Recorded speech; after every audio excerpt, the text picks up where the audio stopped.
Cuando era pequeño y solía ver mucho la película del Vengador Fantasma en DVD, que por cierto buena película, recuerdo que en su menú tenía una lista de trailers de otras películas, todas muy distintas de entre sí, pero hubo una en particular que era de animación, en este caso de un anime cuyo nombre además me llamó bastante la atención. Y he de admitir que aunque estaba en inglés y estaba muy acostumbrado a ver todo doblado, sobre todo cómicas, aún así me fascinó. De primeras por cómo estaba narrado, por su estética tan bizarra y por su trama, llegando a ver ese avance muchas veces, deseoso de ver aquella película algún día, pero pasaron años después hasta que no solo la pude encontrar, sino también que me decidiera en verla. Hola y bienvenido a mi canal, espero que estén bien. Yo soy Sam Quest y hoy me gustaría recomendarles esta película de anime que me impresionó, sobre todo por su nivel de animación, y también por el hecho de manejar un tema tan abstracto y surreal como pueden llegar a ser los sueños, en donde básicamente no hay reglas por las que se rige el mundo real, y cualquier cosa es posible, ya que su único límite es el de la imaginación. Es por esto que hoy les quise traer esta reseña de Paprika, el reino de los sueños. Esta está basada en la novela japonesa del mismo nombre, publicada en 1993 y escrita por Yasutaka Tsutsui, y cuya película se estrenó en el 2006, la cual estuvo a cargo del reconocido estudio de animación Madhouse, responsable de animes famosos como Trigun, Parasite, Death Note, Hunter x Hunter, Sakura Card Captor y muchos otros. La historia nos sitúa en un futuro no muy lejano, en donde una institución especializada en el tratamiento de trastornos mentales llega a crear un dispositivo llamado el Mini Digital, un aparato con el que podríamos ser capaces de ver los sueños de los demás como si fuesen propios, es decir, un sueño colectivo. Pero más allá de eso, su uso principal sería el de poder analizar los sueños para lograr un diagnóstico más preciso de pacientes con traumas o cualquier otro padecimiento psicológico. Sin embargo, poco antes de finalizar su desarrollo, varias muestras de este invento son misteriosamente robadas, y todo el equipo de desarrollo tendrá que resolver el misterio antes de que el ladrón use el dispositivo para manipular las mentes de los demás y causarles daños irreparables, aunque estos estén despiertos.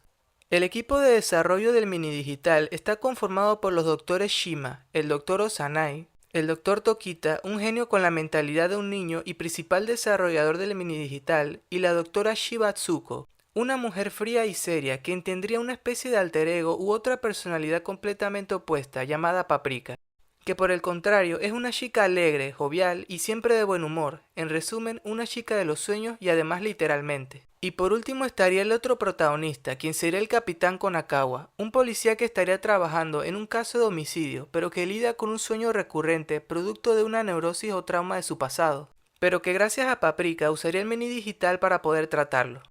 Esta cinta arranca con mi escena favorita de toda la película, la cual sería el prólogo, por la forma en la que está tan bien construida. Porque la escena comienza con el sueño recurrente del capitán, el cual por cierto tiene varios simbolismos con respecto a la naturaleza de los sueños, pero poco antes de volverse una pesadilla, Paprika sería presente para salvarlo, hasta que este termina. Entonces él se despierta agitado, solo para descubrir que Paprika está a su lado y le empieza a explicar cómo funciona el dispositivo y cómo puede tratar su neurosis, hasta que se despide mientras camina hacia la puerta, pero él, cautivado por ella, la persigue a la salida como si tuviera miedo de que desapareciera, y le pregunta cuándo la volvería a ver, a lo que ella simplemente le da una tarjeta con una dirección web, y en el reverso ve su nombre, junto a un beso hecho con labial, dando paso a la transición al título con una música electrónica llena de energía. Que hablando de la música, su banda sonora estuvo a cargo de Susumu Hirasawa, conocido músico, destacado por su estilo particular de género tecnopop y electropop entre otros, y el uso de instrumentos como sintetizadores, vocaloids y hasta experimentales como el arpa láser. Y para esta cinta creó canciones que pudieran capturar el frenetismo de las escenas que estaríamos a punto de presenciar. Por ejemplo, las canciones más representativas, como Parade, Girl in Byakuya, Mediational Field y A Drop Filled with Memories, son de mis favoritas. Y además, estas tres últimas en sí son una misma canción, pero con tres versiones diferentes, demostrando su gran capacidad de compositor. Continuando con el prólogo, luego vemos a Paprika conduciendo una motoneta, hasta que ésta empieza a recorrer el mundo a su antojo, como si estuviese en un sueño, ya sea moviéndose a través de los letreros de los edificios, volando en un cohete a gran velocidad, o incluso de poder detener el tráfico con un chasquido hasta que la volvemos a ver en su motoneta, que pasa a ser un auto y por último convertirse en la doctora Atsuko, cambiando completamente de expresión. Poco después de ser robadas las muestras, el ladrón empieza a jugar con las mentes de las personas, primero implantando un sueño en la mente del Dr. Shima, haciéndole decir sinsentidos y a perder la conciencia, hasta que sale corriendo y pone en peligro su propia vida, lanzándose por una ventana. Y luego empieza a manipular la mente de otros empleados, dejándolos gravemente afectados. Hecho por el cual la policía empieza a intervenir, y acude a ellos el capitán Konakawa, dando lugar a mi otra escena favorita, que es cuando él llega a la institución y habla con el Dr. Shima ya recuperado, con quien por cierto eran viejos compañeros de la universidad. Y luego aparece la doctora Shiva y empieza a sonar a Drop Filled with Memories, mientras observamos al capitán absorto al ver a la doctora, ya que en ese momento se da cuenta de que en realidad se trataba de Paprika. Y luego él tiene una agradable conversación con el doctor Tokita, aunque solo lo haga para llamar la atención de la doctora, la cual no logra impresionarla a pesar de su esfuerzo. Y si tuviera que mencionar otra escena que me gustó mucho, es aquella en la que el capitán vuelve a visitar a Paprika a través de la dirección web que estaba en la tarjeta, ya que me gustó la forma en cómo la representaron, como si él estuviera allí con ella, y luego mientras están platicando, ella menciona un hecho muy cierto con respecto a la naturaleza de los sueños. Y es que habla de que los sueños y el internet son muy parecidos, porque en ambos las personas dejan salir sus verdaderas personalidades y deseos reprimidos. Y por último me gustó el hecho de que aunque el capitán sea un policía, no por eso significa que sea un tipo duro o con pocas emociones, sino que es todo lo contrario. Es un personaje bastante humano y con sentimientos, con el que uno se puede identificar, y que lidia con sus traumas de la infancia, llegando a causarle crisis de ansiedad debido a estos conflictos no resueltos. Esta película tiene varios detalles que debemos prestar atención para poder entenderla mejor, pero hay otras cosas que quedan sin resolverse o se dejan a la interpretación. Por ejemplo, de la primera escena que les describía, sobre cómo podía Paprika, un personaje de un sueño, interactuar con el capitán, aunque una respuesta pudiera ser que él todavía estuviera soñando, mientras que a distancia, a través de las máquinas de psicoterapia que usaban, la doctora Shiva lo estuviera tratando, aunque esto no explica el hecho de que el capitán aún conservara la tarjeta que Paprika le dio.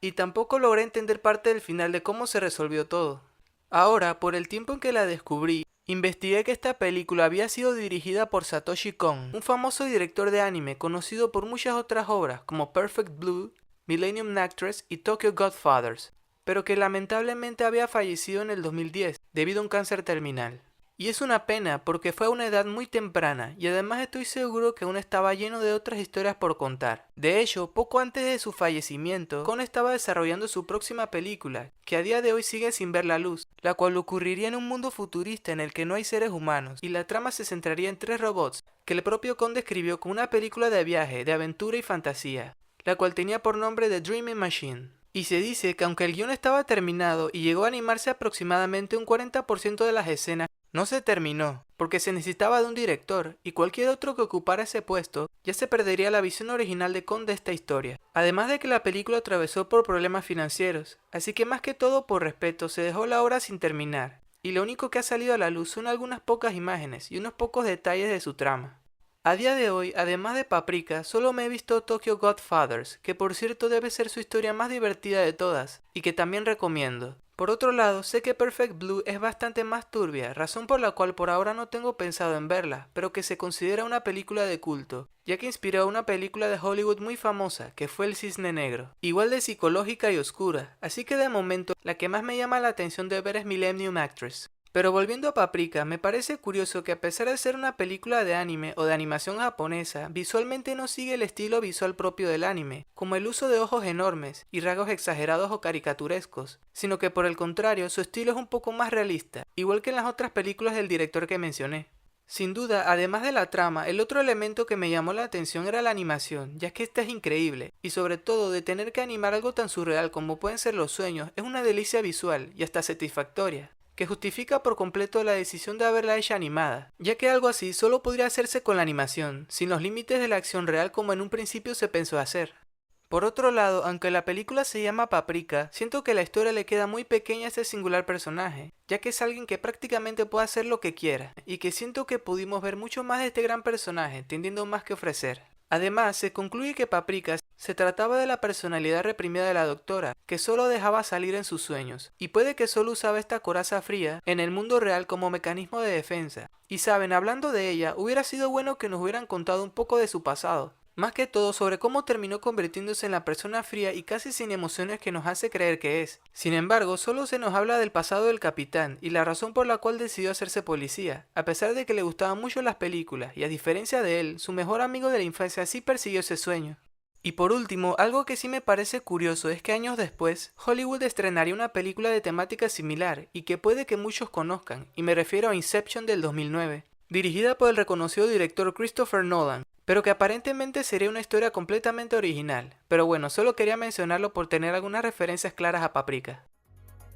Para concluir, a pesar de ser una película de misterio y thriller, me gustó el hecho de que también contó con momentos muy divertidos. No es para toda la familia, más que nada por escenas un tanto sugerentes, pero las que tiene son muy pocas y no exageran en la sobreexposición. Y me gusta que cuando estás viendo esta película, de verdad sientes que estás viendo un sueño, por los cortes, algunos diálogos y todo lo visual en general. A decir verdad, pasé años en decidir vérmela, ya que estas películas que son psicológicas, algunas me llegan a impresionar mucho, pero todo cambió cuando finalmente me decidí en verla, y después de tanta espera me alegra que al final me gustara, pero eso sí, a la noche siguiente hasta soñé con ella, porque sí me impresionaron algunas escenas, pero que para mi alivio tuvo un final feliz y optimista.